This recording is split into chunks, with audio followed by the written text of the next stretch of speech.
Let's move on with the show now. Bring it back home where we love our football, and we know you also love your football. Let's talk about the Nigeria Professional Football League.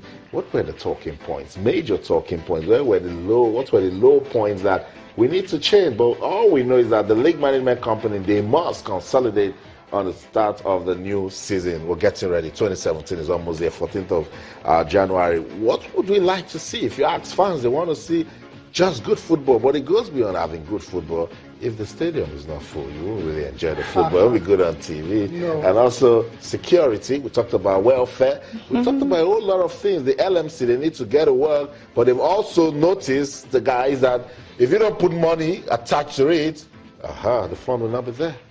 Yeah, I think so. But I think if you ask me what I actually want them to improve on, it's to see how do I put it now? Station whereby referees make mistakes and fans, players, especially the players, you actually have no right, trying to intimidate a referee when you're playing a game. You have no right at all. I think they can curb that, and coaches also, management staff. I mean, when you're on the touch line, normally you just have the coach. Yeah. Those club managers who go to games and all, and you have no business being there. If you want to watch the game, you be on the stand, and you do not influence the referee decision or even incite your players to start misbehaving when the decision go against you. We've seen it in EPL. We've seen it in Spanish La Liga, Bundesliga. We've seen games that you see why Jose Perez is always getting the fine and ban and everything because of his reaction to some of these referees. Right. We've seen series of mistakes and everything. We've seen it everywhere. So if it happens across the world, do not say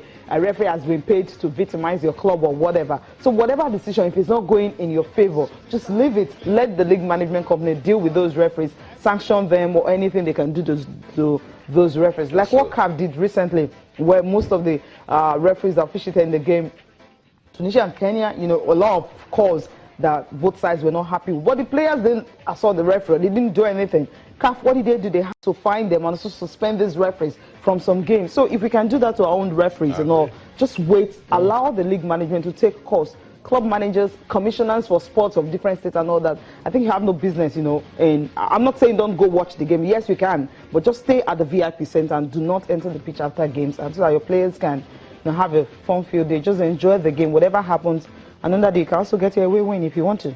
Spot on, Tayo. Spot on. Don't take the laws into your hands. That's why I have a regulating body. Let them look at the situation and then, come up with something. And again, the LMC should not abandon cases. We should say, what happened in that game between Warriors and Ifeanyi Ubaka? We've not done anything, and before you know, it just goes with a win. Follow-up cases. If we need to put our feet down for sanctions to be carried through, because this is the only way clubs will learn, particularly erring clubs. Exactly. Yeah. Spot on, Austin. And Atlant, I mean, the case is still there for everyone to see. They came out after, the decision didn't go your way, but what followed afterwards should never have happened. And because that happened, they didn't even get a chance to complete the game, and they still got relegated. So it's a lose-lose situation if you take laws into your hands. That's right. Referees make mistakes. When they make these mistakes, you've got to move on from it and try to win on the pitch. And that's on the side now. Also, you talked about the cash incentives at the start of the show. I think it is very... I think it's a welcome idea, and especially how tough it's tough going away to get victories exactly. And now the NPFL have said they will give 500,000 naira each to clubs that are able to travel away and get the wins. So it's a very good one. 200,000 naira for away draws as well too. So that's a very good one as well, to something to motivate. Start seeing some tight games now. Something to motivate the teams when they go on the road. In terms of the fans, bringing fans into the stadium, it's good to see the LMC. They're thinking about that as well too, and they have said for any club that is able to attract 5,000 fans or more, they will get 250,000 naira each. Wow. I mean, do you think this is going to do the trick? I don't think so. There's a lot that needs to be done to get fans to come to the stadium. I agree. There's a lot that needs to be done. There's a lot that affects the demand for the NPFL in Nigeria. So they need to work a lot harder on that particular issue, definitely. Okay, another one that got me talking is the fact that the clubs will be paid about 200,000 monthly for stadium maintenance, which is key, and also 100,000, monthly for dressing under 18 youth players. That means they're trying to they're going to flag up a youth league on the 15 youth league, so they're going to have that. So if you have under 18 in your squad, so most times once you dress them up for these games, you're likely going to get 100,000 for doing that.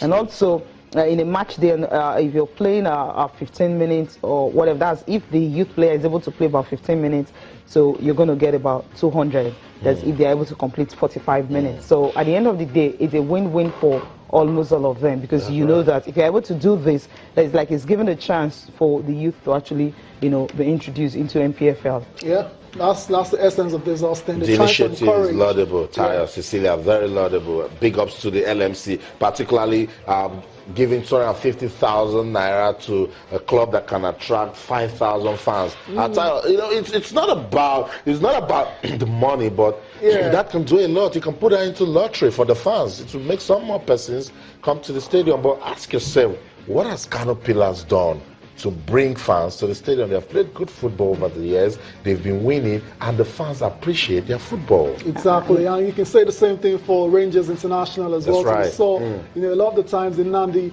Azikwe Stadium was always, filled whenever they had the games there. So that's, like I said, Austin, they have their work cut out in terms of bringing fans to the stadium, because it is still not good enough. That's right. We can talk about the economic issues. We can talk about the disposable income. We can talk about all that, But I think, and the ways you can, I was speaking with Goodland Rangers FC, the 3rd division side in Lagos here, coached by a lady, former Super Falcons player. They talked about the way they've been able to make their money. How? They sell their jersey as small as the club. They have a website where you can go to. So when you have all these things, you definitely make more money. That's it. Let's go on a break now. We'll come back and talk more about this. Yeah. Let's go on a quick break. When we come back, we'll go to our new studio. I will continue our look at football in Nigeria in 2016. Don't go anywhere. Stay with us.